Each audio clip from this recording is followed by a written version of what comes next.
ही तर प्रत्यक्षात ह्या मंडळीने माझ्या वडिलांची सुपारी देऊन हत्या घडवली असेल. माझी काय भावना असेल, मला काय वाटत असेल, मी त्यांचं कधी तोंडही बघत नाही की कुठल्याही मुलाला ज्या लोकांनी ज्या मंडळीने आपल्या वडिलांच्या बाबतीत हे केलं त्याच्याबद्दल किती चीड असेल, काय राग असेल, तरी आमच्यावर असलेल्या संस्काराप्रमाणे आम्ही वाईट मार्गानं वाईट पद्धतीनं कधी हे केलं नाही. मी जिल्हाधिकाऱ्याशी चर्चा करत होतो की साहेब काय प्रकार आहे. मी त्यांना बोलत असताना मध्ये नाक खुपसायचं काहीच कारण नव्हतं. बाळा बाळा तुम्ही ऐकलं असेल. ओमराजे तुमच्या वाक्य मध्यंतरी फार घातलंय, ए तू अवकातीत राहा. ते काय घडलं होतं? अवकात तुम्ही का काढली होती? एका माजी मंत्र्याची, एका आमदाराची? एक साधा विषय त्याच्यामधला की आपण आपल्या आई वडिलांना जर कोणी एखाद्या वाईट शब्दात जर बोललं, आता मराठी गावरान भाषेत म्हणलं तर एखादी शिवी दिली तर माणसाच्या आयुष्यभर ती लक्षात राहते की बाबा हिनं माझ्या वडिलाला किंवा माझ्या आईला शिवी दिलेली आहे. आयुष्यभर लक्षात राहणारी गोष्ट आहे. ही तर प्रत्यक्षात ह्या मंडळीने माझ्या वडिलांची सुपारी देऊन हत्या घडवली असेल. माझी काय भावना असेल, मला काय वाटत असेल, मी त्यांचं कधी तोंडही बघत नाही. भले आम्ही राजकारणात ते कधी कुठल्या पदावर, मी कुठल्या पदावर असेल, पण मी कधी त्याचं तोंडही बघत नाही. बोलायचं तर प्रश्नच नाही.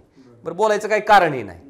आणि कायमस्वरूपी त्यांनी असं दाखवायचा प्रयत्न केलाय की आम्ही ह्या जिल्ह्यात म्हणजे कायम दहशतीचं राजकारण, कायम दहशत तयार करायची, कायम दाखवायचं की आम्ही कसे सुपिरियर आहेत. हा प्रयत्न अखंडपणे करतात. जिल्ह्याची तर वाट लावलेली आहे, जिल्ह्याला माहिती आहे सगळं की 40 वर्ष हे मंत्री असताना, सगळे सत्तेचे सूत्र ह्यांच्या ताब्यात असताना जिल्हा आकांक्षित जिल्ह्याच्या आधी क्रमांक 3 ला जातो.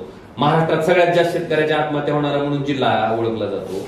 हे पाटबंधारे मंत्री असताना ह्यांचं कर्तृत्व माहिती आहे सगळ्यांना. पण हे सगळं असताना पण पुन्हा दहशत करायची, पुन्हा प्रयत्न करायचा. आणि एक लक्षात घ्या, माझ्या वडिलांची हत्या करण्यामागचा उद्देशच तो होता की मला राजकीय विरोधक नको म्हणून. 2004च्या निवडणुकीत आपल्याला माहित असेल माझे वडील अपक्ष निवडणूक लढले होते. शेवटच्या दिवशी ज्या दिवशी मतदान होतं त्या दिवशी पद्मसिंह पाटलांनी पेपरला बातमी छापून आणली दैनिक जनप्रवासला की पवनराजेचा पद्मसिंह पाटलाला पाठिंबा. आणि एवढा सगळा खटाटूप करून फक्त माझे वडील अपक्ष असताना सुद्धा केवळ 484 मतानं पराभूत झाले होते. त्याच्यानंतरचा पुढचा राजकीय प्रवास एक साधा विषय आहे की कुठल्याही मुलाला ज्या लोकांनी ज्या मंडळीने आपल्या वडिलांच्या बाबतीत हे केलं त्याच्याबद्दल किती चीड असेल, काय राग असेल, तरी आमच्यावर असलेल्या संस्काराप्रमाणे आम्ही वाईट मार्गानं वाईट पद्धतीनं कधी हे केलं नाही. मी ठरवलं होतं की चला ज्या कारणासाठी आपल्या वडिलांना हे संपवलं हे कारण ह्याचं आयुष्यात त्या ठिकाणी यशस्वी होऊ द्यायचं नाही. मी राजकारण त्याच धर्तीवर करतोय आणि प्रामाणिकपणे करतोय. मला माणसं जोडायची त्याच्यासाठीच की ही मंडळी अशी नको आहेत राजकारणात म्हणून. मग तिथून पुढे हे सगळं चालत असताना कधी माझा मी म्हणजे प्रोटोकॉल म्हणून सुद्धा कधी नाव घेतलेलं नाही. मी घेतच नाही, कधी घेतच नाही. घेऊ कसं शकतंय, कोण मुलगा घेऊ शकते, घेत नाही. त्या दिवशी त्या बैठकीला गेल्याच्या नंतर जी शेतकऱ्याची फसवणूक चालली होती, खरं मी त्या बैठकीला जाणारही नव्हतो. तिथून खाली काय शेतकऱ्याचे फोन आले की बाबा अशी बैठक आहे आणि तुम्ही कसं काय नाही, तुम्ही विम्याच्या बाबतीत तर इतकं बोलताय, तुम्ही बैठकीला कसं नाही. म्हणलं आम्हाला निरोपच नाही. मला कैलासदादांचा सुद्धा फोन आला त्या दिवशी की दादा तुम्ही कुठे आहे, तुम्ही असं चर्चा व्हायला लागली, तुम्ही जावा बैठकीला. हे योगायोगाने त्या दिवशी कामानिमित्त पुण्याला गेले होते. मग मी काय केलं, गेलो तिथं. मग गेल्याच्या नंतर आमच्या असं लक्षात आलं की त्या पुढच्या आमदारानं शेतकऱ्याची दिशाभूल करण्यासाठी सगळ्या शेतकऱ्यांना सांगितलं की तुम्ही प्रशासनाकडे अर्ज करा. अहो प्रशासनाकडेच पंचनाम्याच्या प्रती उपलब्ध नाहीत आणि तुम्ही कशाला, एकतर शेतकरी परेशान आहे की एकाला 500 रुपये हेक्टरी विमा आला आणि एकाला 15,000 रुपये हेक्टरी आलाय. ही दुजाभास आहे. शेतकरी परेशान आहे, त्याला चुकीच्या माध्यमातून नादी लावणं म्हणायचा जो प्रकार होतो तो चालू होता. मग मी तिथं बैठकीत गेलो. बैठकीत गेल्याच्या नंतर मी जिल्हाधिकाऱ्यांना बोलत होतो. आपण जर बघितला असेल तो व्हिडिओ, मी जिल्हाधिकाऱ्याशी चर्चा करत होतो की साहेब काय प्रकार आहे. मी त्यांना बोलत असताना मध्ये नाक खुपसायचं काहीच कारण नव्हतं. बाळा बाळा तुम्ही ऐकलं असेल. मी त्यांना एक शब्द त्याला बोललोच नव्हतो. माझं बोलायचं काही कारण, मी कलेक्टरांना जिल्हाधिकाऱ्यांना विचारत होतो आणि मी फक्त एवढं विचारत होतो की तुमच्याकडे पंचनाम्याच्या प्रतीच नाही तर तुम्ही कुठल्या आधारे सांगताय शेतकऱ्याकडे अर्ज करा म्हणून.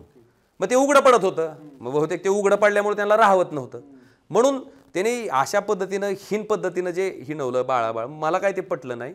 आणि मग मला एक माहिती आहे की कसं आहे, मी असा थांबणारा, दहशतीला घाबरणारा, मी स्वतःही एकटा होतो, कोण माणूस नव्हतं, त्यावेळेसपासून मी लढत आलेलो आहे. मी अशा वृत्तीच्या माणसाला मला वाटतं ते उत्तर दिलं त्या ठिकाणी योग्यच होतं आणि मी योग्य पद्धतीने मला माहिती आहे ना साहेब, ते जे सांगतात ना संस्कार, स्वतःच्या सख्या चुलत भावाची सुपारी देऊन हत्या करणाऱ्या माणसाच्या घरातले संस्कार काय असतील ह्याच्याबद्दल आपण चर्चा न केलेली बरं.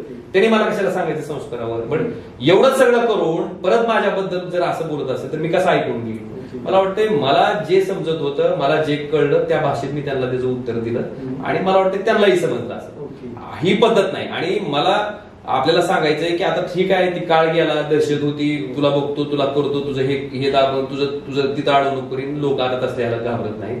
आणि शेवटी शेतकऱ्यांचा विम्याचा प्रश्न होता, त्यांची फसवणूक होते, त्यांना काहीतरी वेगळंच सांगितलं जाते आणि हे तिथं सिद्ध केलं ना मी जिल्हाधिकाऱ्यांना विचारलं की साहेब पंचनाम्याच्या प्रती आहेत का? नाही, अजून पण नाहीत. आता ती किती दिवस झाले त्याला बघा तुम्ही, अजून कंपनीनं पंचनाम्याच्या प्रती उपलब्ध करून दिलेल्या नाही. आपण त्यांचा मुद्दा असा होता की सुप्रीम कोर्टामध्ये ते गेलेले होते, राणा जगजितसिंग गेलेले होते, तेच केस लढत होते आणि तुम्ही दोघे केवळ त्याला होते म्हणून तुम्ही ते श्रेय लावून बसले. एक तुम्हाला सांगतो, पहिली याचिका कुणी दाखल केली तुम्ही एक तारीख काढा, मला त्याच्यात पण त्यांना सारखं मी प्रत्येक गोष्ट विचारतो. आम्ही ओपन सुप्रीम कोर्टात पहिल्यांदा केस गेली नाही, ही हायकोर्टात पहिली केस गेली संभाजीनगर उच्च न्यायालयात आणि आमची 10 जूनची आमची याचिका आहे, सप्टेंबर महिन्याची याचिका आहे. हायकोर्टाने निर्णय दिला, त्यानंतर कंपनी सुप्रीम कोर्टात गेली. सुप्रीम कोर्टाचा निर्णय मग लागला. सुप्रीम कोर्टात आम्ही पण गेलो होतो, आम्ही पार्टी होतो, कंपनी ज्या पार्टी त्यांच्या विरोधात गेली ना सुप्रीम कोर्टात. तुम्ही हायकोर्टात गेला तुमच्या विरोधात कंपनी गेली असेल आणि हायकोर्टात पहिल्यांदा कोण गेला हा प्रश्न आहे. आम्ही पण सुप्रीम कोर्टात गेलो, वकिलांना भेटलो, पण तिथे जाऊन आम्ही फोटो काढले किंवा फेसबुक लाईव्ह केलं नाही, अशी सवय पण नाही आम्ही. बदलली कसं नाही, करायची गरज नाही ना, रिझल्ट महत्वाचा ना. उगाच काहीतरी दिखावा करून काहीतरी फेसबुक लाईव्ह यायचं, रोज काहीतरी प्रेस नोट करायचं, त्यापेक्षा शेतकऱ्यांच्या बाजारात काय पडतं हे बघितलं पाहिजे ना. किती दिवस शेतकऱ्यांनी दिशाभूल करत चालणार. आता पंचनाम्याच्या प्रतिबाबत सांगितलं, 3 डिसेंबरला सांगितलं होतं की 7 दिवसाच्या पंचनाम्याची प्रती द्या. आज कालच मी कलेक्टरने एक पत्र दिले. पहिल्यांदा कंपनीने सांगितलं की 2022ला 5,49,000 शेतकऱ्यांनी इंटिमेशन दिले आणि 40,000 पंचनामे अजून बाकी आहेत. 23 नोव्हेंबरला सांगितलं आणि आता जानेवारी महिन्यात कंपनी सांगते की 4,96,000 इंटिमेशन आले होते आणि त्यातले एकही पंचनामा पेंडिंग नाही. 23 नोव्हेंबर नंतर असं कुठलं सोयाबीनचं पीक जागेवर होतं पंचनामा केला. आणि दुसरा विषय, पंचनाम्याची प्रती मागितल्या, पंचनामे त्यांच्याकडे आहेत, फक्त कालपर्यंत 6,000 पंचनामे दिले, 4 लाख 5 लाखापर्यंत. मला तो एक प्रश्न विचारला, त्याच्याकडे मी येणार आहे, पण त्यानंतर एकच खुलासा मला करायचा आहे की पहिली याचिका सुप्रीम कोर्टातली, हायकोर्टातली पहिली याचिका ही आमची, म्हणजे ज्या दिवशी कोरोनाच्या नंतर हायकोर्ट सुरू झालं त्याच्या पहिल्या दिवशी याचिका दाखल केली. म्हणजे कोरोनाच्या ह्याच्यात सगळी याचिका तयार करायचं काम त्या ठिकाणी केलं होतं, कैलासदादांनीच केलं होतं. उन्हाळ्याच्या सुट्ट्या पहिल्या दिवशी याचिका दाखल आणि आमची याचिका दाखल झाल्याच्या नंतर 3 महिने उशिरा त्यांनी याचिका दाखल केली. त्याच्यात सुद्धा एक गंमत आहे तुम्हाला सांगतो. आमचं म्हणणं काय की कंपनीनं हे पीक संरक्षित करण्यासाठी प्रीमियम घेतलाय, त्यामुळे जे काय नुकसान झालंय त्या नुकसानीची भरपाई कंपनीनंच द्यावी ही आमची मागणी आहे याचिकेतली. आणि त्यांची मागणी काय की जर कंपनीनं ही नुकसान भरपाई नाही दिली तर 6 आठवड्याच्या नंतर सरकारनं द्यावी. कशामुळे कंपनीचे पैसे वाचवायचे? आता तुम्ही मला सांगा, तुम्ही हा मोबाईल घेतला, ह्या मोबाईलचा तुम्ही इन्शुरन्स काढला, इन्शुरन्ससाठी तुम्ही ह्या मोबाईलचे पैसे कंपनीला पेड केले प्रीमियम पोटी. हा मोबाईल फुटला, ह्या मोबाईल चोरीला गेला, त्याच्यात जे काही क्लेम तुमचे कव्हर आहेत त्याच्याप्रमाणे जर ह्या मोबाईलचं नुकसान झालं तर ही जबाबदारी कुणाची येते? कंपनीची येते. हे तर काय म्हणते, कंपनीनं नाही दिली तर कुणी द्यावं? गव्हर्नमेंटने द्यावं. ही काय अर्थ आहे साहेब? असं कुठं असतं का? म्हणजे थोडक्यात कंपनीचे पैसे वाचवायचे आणि खड्यात कुणाला घालायचं? सरकारला. म्हणजे पर्यायानं सरकारचे पैसे म्हणजे कुणाचे? लोकांचे आहेत. मग हा कुठला प्रकार आहे? आणि ही प्रॅक्टिस केली आहे तिने. 2017ला आमच्या इथं अशाच पद्धतीनं 90 कोटी रुपये सरकारला द्यायला भाग पाडला आणि वाचवले. 90 कोटी कुणाचे? कंपनीचे. मी काय म्हणतोय, ज्या कंपन्या एका वर्षात 5-5 हजार कोटी रुपयाचा नफा एका महाराष्ट्रातून कमवत आहेत त्या कंपन्याला वाचवण्याची भूमिका का? मी तेच विचारतोय की याचिकेतली ही मागणी कशासाठी? म्हणजे कंपनीकडनं एकीकडनं कंपनीचे पैसे वाचवण्यासाठी ते कमिशन घ्यायचं ते वेगळं आणि दुसरीकडे इकडं शेतकऱ्याला सांगायचं की मी तुमच्यासाठी. मला हा विरोधाभास लोकांना लक्षात आलाय, कळालंय. आणि ही एकच गोष्ट नाही, ह्याच्यानंतर ज्या वेळेस त्यांनी सुप्रीम कोर्टात गेले तिथं जे ऍफिडेव्हिट दिलंय तुम्हाला माहित असेल, हायकोर्टानं सांगितलं की जेवढे शेतकरी विमा पासून वंचित राहिले त्या सगळ्या शेतकऱ्याला त्याचं 80% क्षेत्राचं नुकसान झालंय असं गृहीत धरायचं, त्याची पंचनामा करायची गरज नाही, असं ग्राह्य धरायचं आणि सगळ्या शेतकऱ्याला 80% नुकसानीप्रमाणे जे काही विमा देणं लागतंय त्या सगळ्या शेतकऱ्याला विमा द्यायचा. असं असताना सुद्धा ह्यांनी शहाणपणा केला की मोजक्याच शेतकऱ्याच्या याद्या लावल्या. म्हणजे जी कंपनीनं 200 कोटी रुपये सुप्रीम कोर्टात जमा केले होते तेवढ्यातच भागवायचं आणि सुप्रीम कोर्टालाही सांगायचं की आम्ही तुमची ऑर्डर पाळली आणि इकडं बाकीच्या शेतकऱ्याला तसंच वंचित ठेवायचं. मला वाटतं आमदार साहेबांनी ज्यावेळेस तिचं उपोषण केलं, उपोषणाच्या नंतर बाकीच्या 1 लाख किती आहे की 1,84,000 अधिक शेतकऱ्याची यादी आली आणि त्याच्यामुळे जे पहिले 200 कोटी रुपये मिळाले ते 200 कोटी सगळ्याला विभागून मिळाले. आता दुसरी त्यातली महत्वाची गुंडी तिथं जे सुप्रीम कोर्टात सुद्धा ऍफिडेव्हिट केलंय त्याच्यामध्ये फक्त सुप्रीम कोर्टात जमा असलेल्या 200 कोटी बद्दलच बोललंय, जेव्हा की विमा कंपनीला 574 कोटी देणं लागतंय. काय बोलायला पाहिजे? 574 कोटी देणं लागतंय तर तुम्ही 574 कोटी बद्दल भाष्य केलं पाहिजे.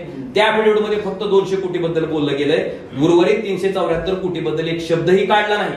मग हा माझा दुसरा आक्षेप आहे की त्या सुप्रीम कोर्टात ऍफिडेव्हिट करत असताना त्या शपथपत्रात 374 कोटीचा उल्लेख का नाही? ते 374 कोटी रुपये कुणाचे वाचवायचे होते? अद्यापर्यंत त्याचं उत्तर त्यांनी दिलेलं नाही. आणि तिसरी गोष्ट, आम्ही याचिका 3 महिने आधी दाखल केलेली असताना आमच्या याचिकेला कंपनी 9 महिन्यानं उत्तर देते. आमच्या नंतर 3 महिने उशिरा याचिका दाखल केलेली असताना कंपनी त्यांच्या याचिकेला 3 महिन्यात उत्तर देते. मग कंपनीच्या फायद्याची याचिका कोणची आहे? मग कंपनीचा फायदा कोण करतंय? आणि शेतकऱ्याचे करदात्याचे सरकारचे पैसे कोण बुडवतंय? हे माझं ओपन चॅलेंज आहे त्यांना. आणि अद्यापर्यंत ते माझ्याबरोबर चर्चा करायला येत नाहीत. ह्याच्या पाठीमागची भूमिका लक्षात आपण सगळ्यांनी घेतली पाहिजे.